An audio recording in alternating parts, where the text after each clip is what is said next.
Buenos días, mi nombre es Elías Ferrer. En este apartado descifraremos los mecanismos involucrados en la generación de la respuesta fisiológica que sucede ante los distintos estresores, tanto internos como externos, que se puedan presentar en la vida cotidiana de una persona. Como bien sabemos, los sistemas del organismo se encuentran constantemente trabajando para conservar la homeostasis, un conjunto de fenómenos de autorregulación que llevan al mantenimiento de la constancia en las propiedades y la composición del medio interno de un organismo, tal y como lo definiese el Dr. Walter Cannon en 1926. Para que esto suceda, un organismo debe ser capaz de percibir distintas variaciones en estímulos tanto internos como externos, integrar la información y generar una serie de respuestas que permitan contrarrestar esas fluctuaciones para así preservar cada variable en su rango de magnitudes normales. Por tal razón, encontramos tres sistemas encargados de percibir, integrar y coordinar la respuesta del organismo ante las distintas situaciones de estrés, siendo estos el sistema nervioso, el sistema endocrino y el sistema inmune. Dichos sistemas no trabajan aislados, sino que por el contrario trabajan interconectados entre sí. En ese sentido nos planteamos la siguiente pregunta: ¿cómo es posible que ante una situación estresante en el organismo sucedan cambios tales como taquicardia, taquipnea, sudoración, mayor irritabilidad, así como también menor objetividad en el juicio y en la toma de decisiones, entre otras respuestas fisiológicas? Lo cierto es que si bien en los últimos años se han hecho grandes avances en esta materia, todavía no están completamente dilucidados los mecanismos que actúan en estos procesos, sobre todo aquellos involucrados en lo referente a los cambios conductuales y psicológicos que sobrevienen a una situación estresante. Sin embargo, veamos aquello que se conoce paso a paso. El primer paso en la serie de procesos que desencadenan la respuesta al estrés es, por supuesto, detectar el estímulo estresante. Dicho estímulo puede ser externo, también llamado psicosocial, o interno, también llamado biológico. Por esta razón, las vías por medio de las cuales se detecta el estímulo estresante varían en función de dónde proviene el estímulo. En este punto es conveniente hacer una acotación sobre la diferencia entre sensación y percepción. Una sensación es la detección de energías físicas del medio ambiente y su codificación a señales eléctricas en el sistema nervioso, mientras que percepción es el proceso de seleccionar, organizar e interpretar las sensaciones como eventos y objetos significativos. El cerebro recibe sensaciones y genera percepciones. Es así como, si bien dos personas pueden detectar la misma sensación, la percepción y la construcción que hagan cada una de la misma será distinta y estará influenciada por sus creencias y experiencias personales. Cuando nos referimos a la detección de estímulos externos, esta información es recabada por los órganos de los sentidos. Es así como la información proveniente de la visión es detectada en primer lugar por la corteza visual del lóbulo occipital. La de la audición es detectada por el giro superior del lóbulo temporal, la del gusto por el opérculo o pie de la circunvolución parietal ascendente, la sensación táctil por la corteza parietal ascendente y la de la olfacción por la corteza periamigdalina, prepiriforme y el área entorrinal del lóbulo temporal. Una vez que la información se encuentra en esas cortezas primarias, es procesada a un nivel muy básico. Así, para que los datos obtenidos se transformen en la realidad que conocemos, es necesario que la información llegue desde esas cortezas hasta las áreas de asociación sensorial, tales como la prefrontal, la límbica y la pared occipitotemporal, en donde todos los estímulos se asocian y se genera la percepción de la realidad tal y como la conocemos. ¿Cómo sucede esto? Los mecanismos detrás de esto no se conocen bien, sin embargo se sabe que existen conexiones entre estas áreas y zonas como la amígdala, involucrada en las respuestas de ira, estrés y miedo, el hipocampo, involucrado con la memoria, siendo entonces este el probable sustento anatómico que explique cómo es posible que a partir de los mismos estímulos sensitivos, dos personas sean capaces de generar percepciones distintas. Por ejemplo, mientras que para una persona una araña puede representar un estímulo muy amenazante que genera una respuesta de estrés, para otra, la misma araña puede no generar la misma sensación de miedo. En muchas ocasiones puede no haber un estímulo real, sino que el solo hecho de imaginar o pensar en situaciones que causen miedo, ira y angustia, como por ejemplo imaginar la muerte de un ser querido, pueden desencadenar por sí mismas respuestas de estrés en el organismo.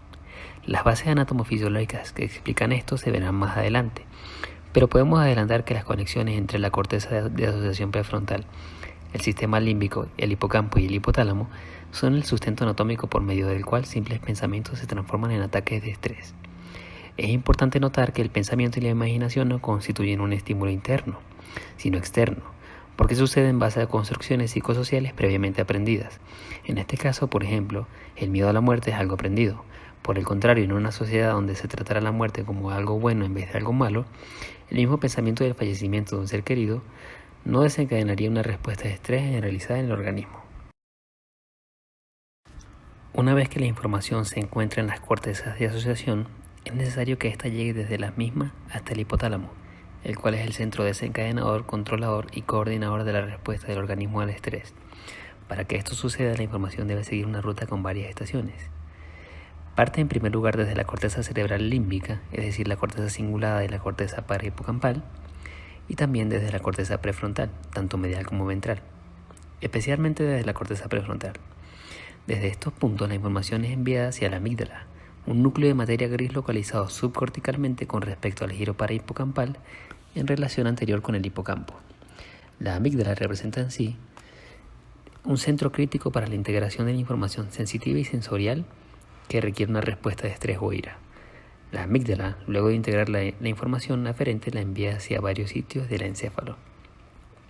En primer lugar, envía referencias directamente a las distintas zonas de la corteza cerebral, en especial la corteza de asociación prefrontal, o indirectamente desde la amígdala hacia el núcleo medio dorsal del tálamo y de ahí a las mismas zonas del lóbulo frontal. Estas zonas del lóbulo frontal conforman un sitio especializado en la toma de decisiones, el juicio, el autocontrol, la conducta social y las conductas dirigidas a la obtención de metas y a evitar castigos, ofreciendo entonces un sustento anatómico que explique cómo situaciones estresantes generan respuestas de la amígdala que se proyectan hacia estas áreas de asociación prefrontal, alterando sus funciones, lo que posiblemente traiga como consecuencias las alteraciones de las conductas que se observan en personas sometidas a altos niveles de estrés, ya que suelen ser más irritables, agresivas y con menos autocontrol social, aunque presentan también ventajas como aceleración de los reflejos motores, mayor grado de atención, mejores funciones cognitivas y mayor tolerancia al dolor. Otra referencia muy importante de la amígdala es aquella que parte desde la amígdala hacia el hipotálamo, en donde se llevarán a cabo procesos muy importantes que aplicaremos en el paso 2. Es importante destacar además que la información puede llegar directamente desde la corteza prefrontal hasta el hipotálamo sin hacer escala en la amígdala. En este punto nos planteamos la siguiente reflexión. ¿Hasta qué punto debe conocer la humanidad cómo funciona el cerebro? Descifrar los mecanismos de funcionamiento de estas áreas cerebrales que controlan las decisiones y las conductas puede ser muy beneficioso, por ejemplo para el tratamiento de enfermedades psiquiátricas, pero en las manos equivocadas puede ser usado como un arma muy poderosa de manipulación de las personas. Tomando esto en cuenta, ¿estás de acuerdo en que los neurocientíficos del mundo sigan intentando descifrar cómo funcionan estos circuitos cerebrales? Déjanos tu opinión en los comentarios con el ánimo de generar un sano debate. Cuando nos referimos a la detección y percepción de los estresores internos, el hipotálamo juega un rol fundamental, ya que se encarga de la detección de los niveles de ciertas moléculas del organismo que viajan por el torrente sanguíneo y que son capaces de generar una respuesta de estrés luego de que el hipotálamo las haya integrado.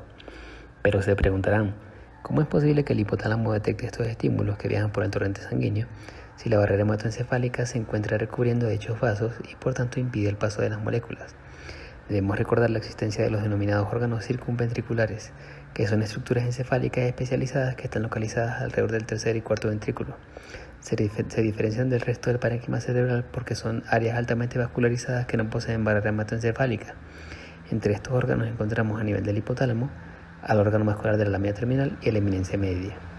Es en estas zonas donde el hipotálamo puede censar los niveles de las distintas moléculas internas y enviar esta información hacia los distintos núcleos del hipotálamo, que se encargarán de desencadenar y coordinar la respuesta apropiada, tal y como veremos más adelante. Sin embargo, es importante acotar que moléculas liposolubles como aquellas de origen esteroideo, entre ellas el cortisol, una importante hormona relacionada con el estrés, pueden atravesar fácilmente la barrera hematoencefálica por su solubilidad y por tanto no requieren llegar a esos sitios especializados de detección.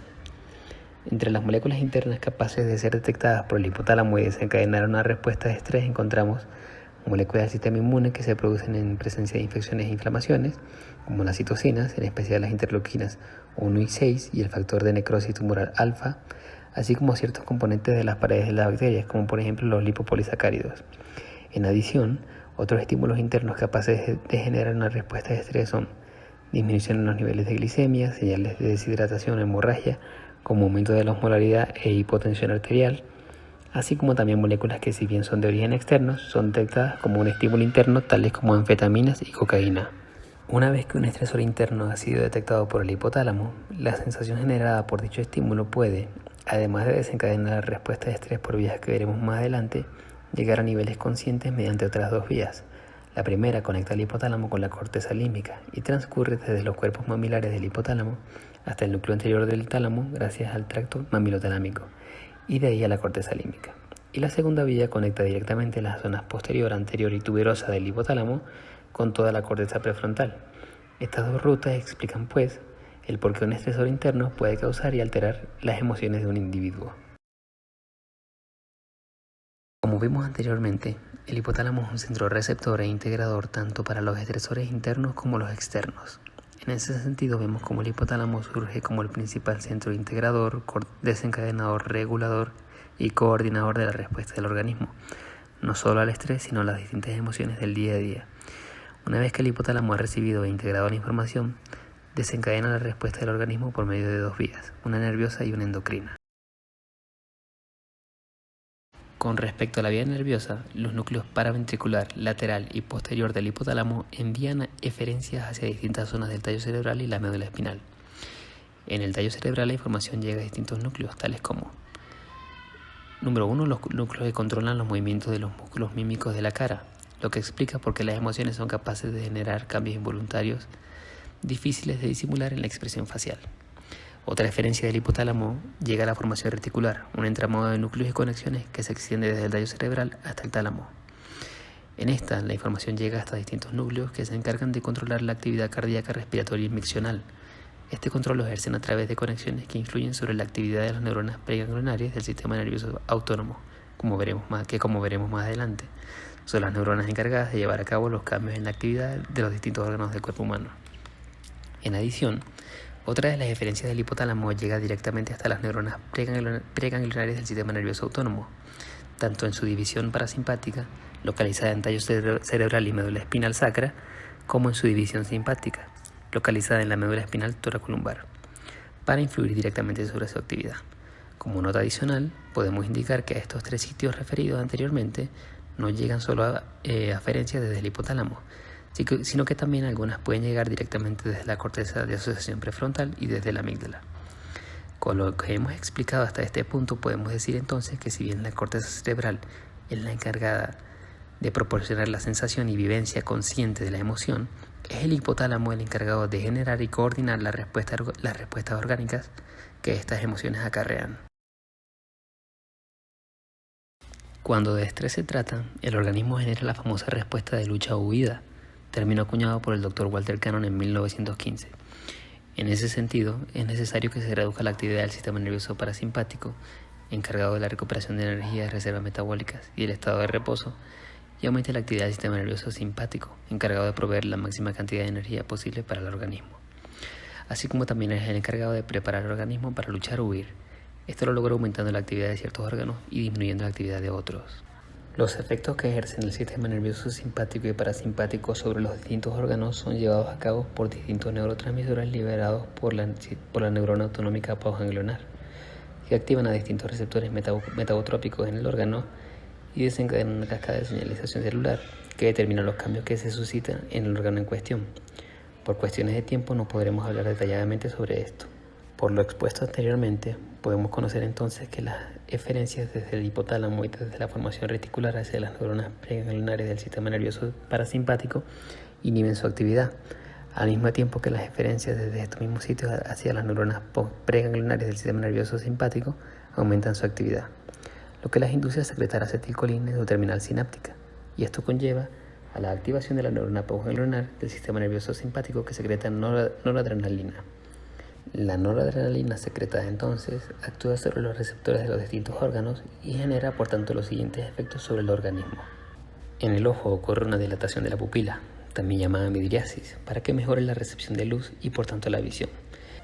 En el corazón aumenta la frecuencia cardíaca y la fuerza de contracción, para que de esta manera aumente el gasto cardíaco y la presión arterial y por tanto aumente la cantidad de sangre que circule por órgano por minuto, para que llegue más oxígeno y nutrientes hacia los distintos órganos. En el pulmón ocurre una vasodilatación y una broncodilatación, de manera que el intercambio gaseoso aumente y por tanto la cantidad de oxígeno sanguíneo aumente para mejorar el suministro a los distintos órganos. En el sistema digestivo, la secreción de las glándulas se reduce, así como se reducen los movimientos intestinales y hay vasoconstricción para redirigir la sangre hacia sitios más necesarios en ese momento. En la vejiga ocurre relajación del músculo detrusor y constricción del esfínter vesical interno para evitar la salida de orina. El esfínter anal interno también se contrae para evitar la salida de heces. En los músculos ocurre vasodilatación para mejorar el aporte sanguíneo a estos órganos y por tanto mejorar su actividad. En la piel ocurre sudoración y vasoconstricción para redirigir la sangre a órganos más fundamentales. En el riñón aumenta la liberación de renina, que activa el sistema renina-angiotensina-aldosterona, que contribuye a aumentar la presión arterial. En el hígado aumenta la glucogenólisis y la gluconeogénesis con el objetivo de suplir a la sangre de glucosa necesaria para la actividad de los distintos órganos. En el tejido graso aumenta la lipólisis para suministrar al organismo de glicerol y ácidos grasos, otras sustancias que pueden ser usadas como combustibles.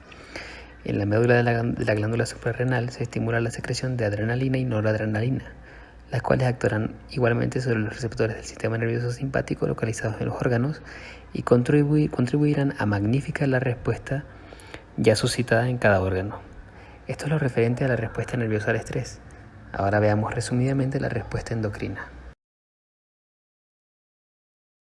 Ante una situación estresante y luego de que el hipotálamo ha integrado la información, desencadena una respuesta endocrina al estrés a través del eje hipotálamo pituitario adrenal, o HPA, que viene dada por una secreción de las neuronas parvocelulares de los núcleos paraventricular y supraóptico de la hormona liberadora de corticotropina o CRH. Esta CRH llega por vía axonal a distintas regiones del sistema nervioso central, como el locus ceruleus y distintas estructuras del sistema límbico, influyendo así sobre la respuesta conductual y emotiva ante situaciones de estrés. Además, la CRH llega por vía axonal a la eminencia media, en donde por medio del sistema aporte hipofisario sanguíneo llega a la adenohipófisis. Allí estimula la síntesis y secreción de la hormona adenocorticotropina, o ACTH, por parte de las células corticotrópicas. Un proceso coayudado por la hormona antidiurética, secretada en los mismos núcleos del hipotálamo referidos anteriormente. Un hecho que cobra relevancia ante estresores internos tales como la hemorragia. La ACTH liberada llega por vía sanguínea hasta la capa fasciculada de la corteza suprarrenal, en donde induce la síntesis y liberación de cortisol. Es importante destacar que como mecanismo de control, el cortisol ejerce un efecto de retroalimentación negativa sobre su propia secreción para evitar que se salga de control, al actuar en 3 puntos en el eje hipotalámico e hipofisario. En primer lugar, el cortisol inhibe directamente la secreción de CRH del hipotálamo.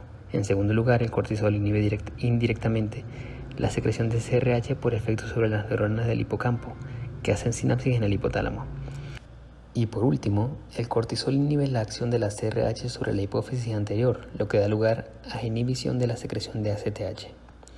El transporte del cortisol en sangre, su mecanismo de acción y sus efectos sobre el organismo serán explicados en el siguiente apartado por mi compañero Jesús Ochoa, quien además explicará la relación existente entre el estrés y el sistema inmune. El conocimiento de los mecanismos fisiológicos que yacen detrás de la respuesta de estrés del organismo es fundamental, ya que nos permite entonces generar nuevas estrategias terapéuticas que ayuden a disminuir los efectos nocivos del estrés y fomenten así estilos de vida más saludables en la población. Con esto concluimos la respuesta nerviosa y endocrina del organismo al estrés. Esperamos que la información les haya resultado útil. Cualquier consulta, opinión o información que deseen anexar pueden dejarla en los comentarios y con gusto será respondida. Los dejo entonces con mi compañero Jesús Ochoa. Gracias por su atención.